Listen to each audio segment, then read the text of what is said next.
Anda bonna abali mu mbeera embi Allah basaasire. Ladies and gentlemen in Islam, assalamu alaikum wa rahmatullahi ta'ala wa barakatuh. Eid Mubarak.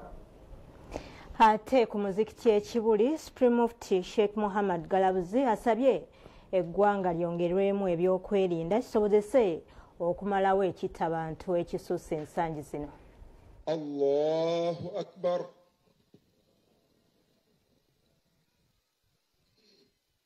Allahu Akbar. Ibrahim yali musajja mukkiriza. Ibrahim yagesibwa n'ensonga nnene ninaabeeranga Allah tabaraka wa ta'ala yatunira Ibrahim obukkiriza bwe n'okwewaayo kwe okubeera nga atuukiriza endooto eyo na Allah nakkiriza nti ddala Ibrahim mutima gwe temuli mu kintu era kyonna okujjako Allah. Nange mbagamba abampuliriza olwaleero mubeere basiraamu. Ebintu bingi ebiyinza okubeera nga bitujja ku busiraamu naye tubeere banywevu. Ibrahimu amalogesebwa byonna, alabye omwezi n'alowooza nti oba olyawo Katonda, n'alaba emmunyeenye, n'alaba enjuba ku nkobe ya byonna, n'agamba inni wajjahtu wajhiya lilladhi fatara as-samawati wal arda hanifan musliman wama ana min al-mushrikin. Ibrahim alayhi salatu wassalam. Ekyokubituuke tulaba omwana omulongoofu Ibrahim gwe yasaba Katonda n'amugamba ay Allah obanga ompa omwana rabbi habli min as-salihin, mpa omwana omulongoofu. Kyekiyigibwamu obeeranga osaba abaana, saba Allah tabaraka wa ta'ala abeerenga akuwa abaana abalongoofu abanatwala eddiini ya Allah maaso, abanaakuwuliriza. Ekyokubiri,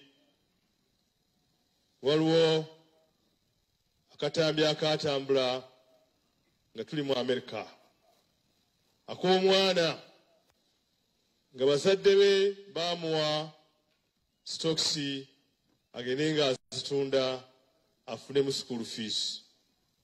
Twali mu Amerika bakatweereza, omwana oyo n'asiŋŋaanibwa mu saa 8 ogw'ekiro ng'atambula bigere abasayiriza emikono eyo, naye ng'agenda kabimbiri. Omuzesa n'amulonda n'amugamba nti omuwala mulezi gw'olagawa? N'aganzira waffe kabimbiri saa 8. Kiki ky'olina mu kisawo? N'agamba ninamu stokisi ezampeereddwa nzitunde mbeere nga nfunamu school fees. Tegeeza abazadde b'omwana oyo, bwe nabadde mu Amerika nafunye abaziza kisa abagenda okweyimirira omwana oyo okusoma kwe kwonna paka wanaakumala. Wiiki ejja insha Allah muleete omwana oyo mbawe puroguramu ye. Esembayo tukubiriza abantu baffe ti mu nsi yaffe ya Uganda mulimu ettemu ligenda lyeyongera. Gye twabadde n'abantu bagenda nga balemerayo, abantu balina eddembe. N'ekyo tukubiriza abatukuuma mu ggwanga lyaffe tutuulire embeera eyo. Lwaki eddemu lingi nnyo mu ggwanga? Lwaki abantu battibwa mu ngeri y'ekyeyononere? Tunaabanga tugoberedde ensonga eyo ng'ate ensimbi kimu kya kusaba ekya bajeti ya Uganda kwe kigenda ku security. Naye olaba nti waliwo ebituli abantu okubeera nga batta abaana abato, abantu abakulu. Lwetukubiriza bekikwatako ensonga eyo obeere nga mugirondoola. Ate Minisita Kahindo Tafiire agumizza abasiraamu ku by'obuyeekera n'okubawamba. Agamba nti gavumenti ekwatawo bokka abalina emisango, kyokka nga bino Meeya Mulyanyama abiwakanyizza.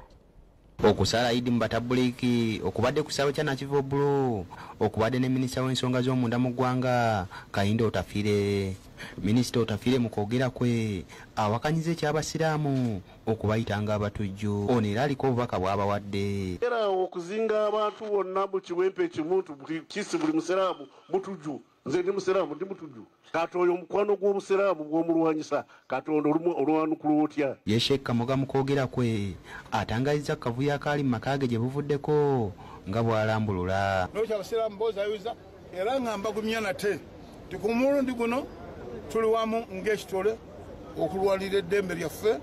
Okweranga obusala n'oggulumira kubanga ennaku za bbeera za kitiibwa nabbi sallallahu alaihi wasallam azotaanako n'agamba ayyamu tashriq. Buli wabaawo obubbi bw'essimu okutta bakirumira batandikira ku basiraamu. Bayola abasiraamu nga 22 nga beeziraayina ekirevu n'afaanana ng'ati. Ateekwa okusala Idi ku muzikiti e Bukoto kukulembeddwamu Sheikh Suleiman Gugwa ng'ono asabye abasiraamu okukomya entalo era n'asaba abo abalina obusobozi okuyamba abatalina mu kiseera kino. Tuleme kuvuma bantu, tuleme kubagwebuula, tuleme kubajja mu bitiibwa byabwe Mungu bye yabawa. Nsaba bannayuganda tubeere basaasizi. Gugwa era asomye obubaka obumutikkiddwa Sheikh Obedi Kamulegeya. Ne wallahi n'osanga abaana bato, abaana bali mu ssomero, abaana beebase n'obakinjaaja n'osala n'ossuula eri omutwe asooka n'okwata owokubiri n'omalako 10. Those who continue to be with us in the following laws. Omwaka guno gutambudde gubaddemu ebizibu bingi, gubaddemu obwavu bungi, gubaddemu ekittabantu kingi. Buyondo William ne Ronald Kasasa be bakusakidde eggulu eno ku Lwabukedde TV. Nebaziza Allah olw'omulimu guno tusaddire bakadde baffe ab'enjawulo RDC Ddumba atola. Mukulike nnyo abasasi baffe tugenda kuba tukutuusaako ibadde mu kusaala Idi okwetoloola eggwanga mu mawulire gaffe agataliiko nfuufu n'agatali n'agabuutikidde ku ssaawa emu. Ssaawa zino nzikiriza nkuwummuzeemu katono ate nkomewo n'amalala.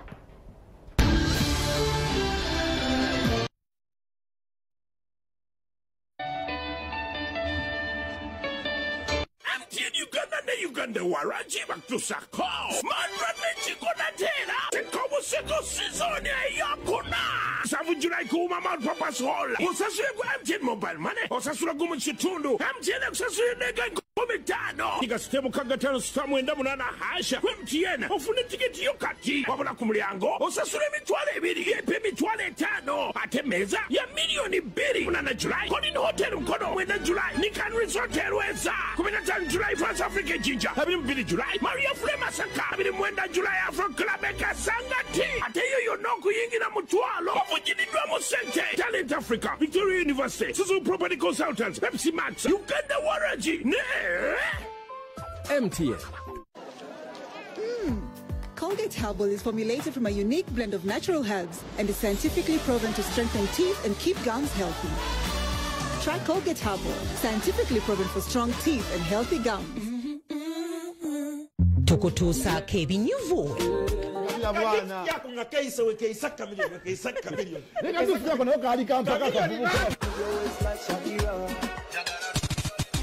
Kumanya teno show edibamu buli sawa 2 kitundu ezo kumakia ate tubeerawo mpaka ku Saturday tujja kubanga tutambula mpaka ku Saturday muziki ku muziki mutambule mugende okumuwoke ugwe bana bamakoti gwe okay where did your wife leave you mukazi olwaki yano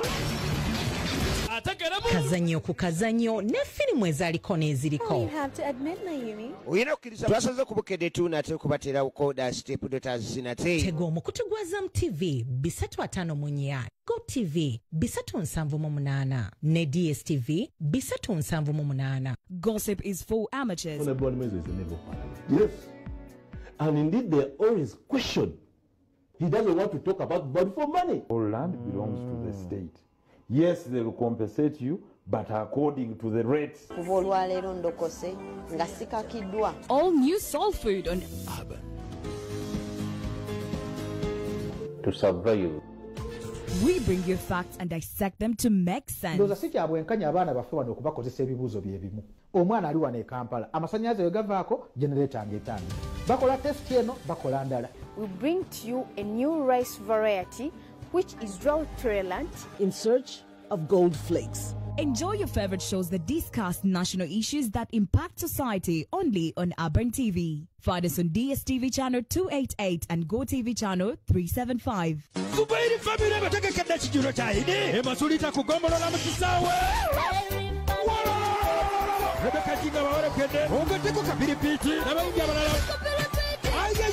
sawa nyezo kumachanga tuyingira walisokawo mupiira gakikubo FC batuuka ne Masajja United FC Masulita bodaboda FC n'abaguzanyako Masulita FC olw'okuddeko emisinde empaka z'okulya emmere ekigwegumbya Sakas Bouncing Castles First Painting buli anayingira n'omusito gw'ennyama gwa bwerere Bugambye zubayitabira ekikonyemu ng'okuyingira mutwalo abate 15 abatubulako nabo natunabasanga eyo kuyidi eno Masulita mu kisaawe nga kiwagiddwa GICC Services Dubai London High School Kabowa Sengane Koja Mikoro BK Properties South Tourist Queens Beauty Products Bujan Sam Garments ne Smart Tickets.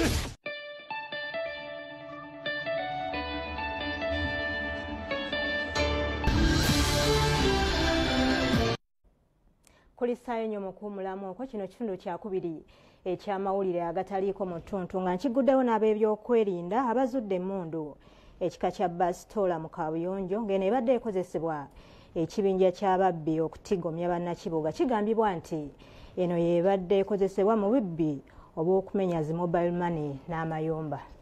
Aba crime intelligence gye buvudde kubaleka akabinya kavuga ebakwata nga gigamba nti basula nga batigomya bannakampani emiriraano bano okwatibwa baleka make bayingirira najjira ne batema sikaali era nga balina n'emmundu gye bakozesa okunyaga olw'obulumbaganyi buno bannannyini nnyumba batwala okwemulugunya ku poliisi katwe n'akatambi aka CCTV akalaga ababbi bano engeri gye banyagamu ebintu byabwe olwo poliisi kwekusitukiramu nekwata abateeberezebwa okubyenyigiramu. Mujjangu okwo mwebale kutuzuulira bye tutasobola kulaba naye mukyekinga ekyalo temutambula mugenda okuddayo bwe mwasanga mwakyekinga luli si be musangamu. Abakwatibwa kulikoli kya Demazira te mukyala we gyali yannakiyimba ng'egyennako bwe baali batwalibwa okukeberebwa emitwe basobole okubasoya akajjejo ebibuuzo Mazira gyatolokero ne basigaza mukyala we. Bali tukola okunoonyereza by'ekikwekweto omukyala ne tumukwata ye natunyonyola kituufu maawe abadalina ono akulemedde mu poliisi kati nga yegattibwako ekingira n'abatwala ku muzigo gye baali basula ng'agamba nti mu Kabuyonjo mwe yasula emmondo bagyera akozesa okunyaga abantu. Poliisi ng'erina bazimbi bo tebatandise okusiba Kabuyonjo egambibwa okuva mu emmundu olwasanze akaseera akazebo okujuza olwa Kabuyonjo eno okuba nga yajjula olwo abafunye abavubuka abasimbi ba Kabuyonjo ku kyalo nga bano bayodde ebicaafu mu Kabuyonjo kino omulaku kiri omulanga we bayiwa ebbali okutuusa ebazudde emmundu eno.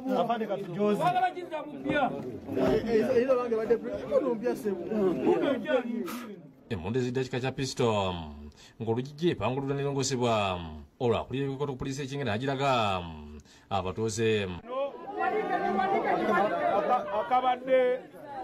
akabadde munankanyi yammwe abatuuze nga kunyumidwa amaizi akanakulya basanyusula poliisi okuzuula emmundu eno kubanga tubadde tulina ekizibu emmundu zibba abantu naye nga tetumanyibwa we ziva era ntegedde eyo nti poliisi enoonyereza. njagala kwebaza abakulembeze omukosi w'ekyengera bagiso. omuwagizi wa poliisi mu Kaperian Patrick Onyango aliko byalambuludde.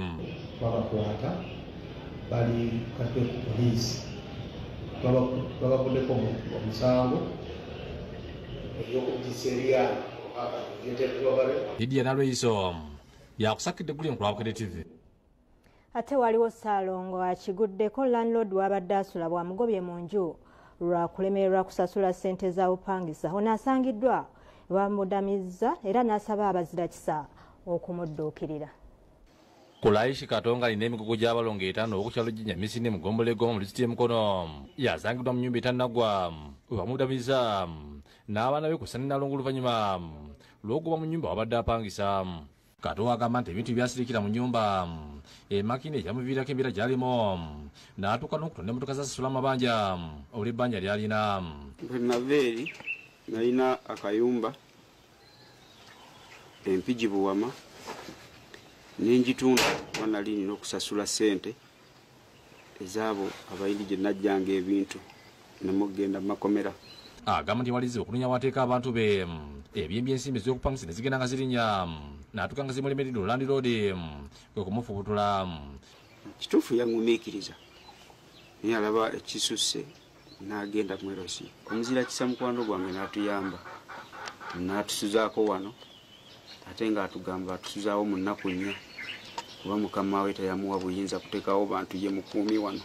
bw'otuuka wasula n'abantu b'ensi kukwata n'amazzi g'okuyita mu lembelembe nga bali basula ku mbalaza ate abalala mu kasonda k'enjo agamba nti ekituuka ku byokulya bibyenkubya mpingi ebiseera ebisinga babadde balimira abantu n'okugenda ku mizikiti okusaba ekyokuza eri omumwa. Fuba nnyo okukola n'amaanyi gange gonna naye sente ne zibula. Bwe nzifuna nga zikwata mbeera balina okwamba, balina okusoma, balina okukola ki. Mbeera n'entawaanya awamu n'okugendako ku masigidi otusaalira neegayirira era ne mbawulira obuzibu bwange olumu ne banfiirirayo ku kyokulya. Nalongo Josephine Nakimuli agamba nti embeera ebazitoweredde. Mukama wange sina nawe kyenkutendera kubanza abaana bano baati banafuna kakulya mpulira nga pulesa akamu kakaaba akamu kasinda abaana bakutunuulira bubi. Mu kiseera kino tebalina wakwebaka ebyokulya kw'ossa n'ebirankate mbasira bazirese okubadduukirira n'obuyambi. Minisita w'ebyenjigiriza anyambe anwanirire asobole abaana bange basobole okusoma era nenkuba omulanga eri bannayuganda okuntaasa kubanga kino nange saakyagala. Bamaama fiina basipiika abakyala mwenna munyambe abanange tebasoma ekyokulya kya bulumi. Mabiri Museyeye yakusakidde guli ku Lwakedi TV. Bo abakulembeze b'ekkanisa z'abalokole bakubiriza bannayuganda okwongera okwekwasa Katonda naddala mu kiseera kino eky'obutabanguko obweyongedde mu nsi yonna. Abakulembeze b'amakanisa g'abalokole bakubiriza bannayuganda okwongera okwekwata Katonda naddala mu kiseera kino eky'obutabanguko obweyongedde mu nsi yonna. Ku bugenyi bwaliko mu ggwanga akuli amakanisa ga Greater Evangelism World Crusade mu nsi yonna, omusumba Olori Isaac Valentine akutidde basumba banne okudda eri Katonda beewale okuwabya abantu nga bakulembeza ssente mu buweereza bwabwe. Some use all kinds of things to attract people, magic and other forms. Jesus bwesobola okuwa mu mbeera ng'eno nti abantu tulina okudda eri Omukama ne tubeera kwegamba ebikolwa ebyo kubanga ye Katonda w'abeera ebikolwa ebibi ebyo tebisobola kubeerawo. Jovan Kibirige yakusakidde eggulye lino ku Lwabukedde TV. Agetuntu lya leero nkusaba otukkirize tugakomye wano mangi ge tukyateekateeka mugabo tikidde ku ssaawa emu n'agataliiko nfuufu ku ssaawa 4 tugenda kuba tukutuusaako byonna ebibadde mu bitundu by'eggwanga eby'enjawulo mu kusaala Idi Adhuha. Nze Sumaiya Nakato nkwagaliza olunaku olulungi wabula nzijjukiza abasiraamu bonna okusanyuka ng'eddiini weeragira mu ngeri etanyuuza.